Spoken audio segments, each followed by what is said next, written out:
Venus.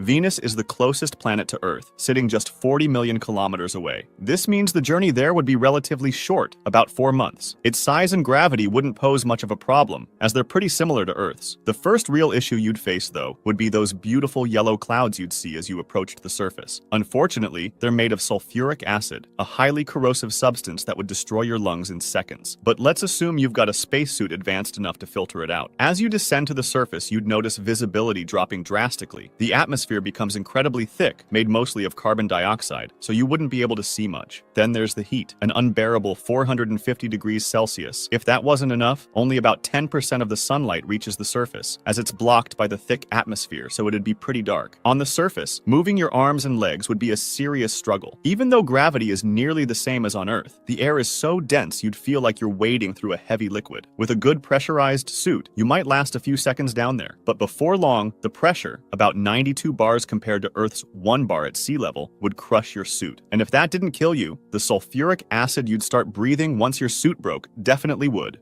Mars.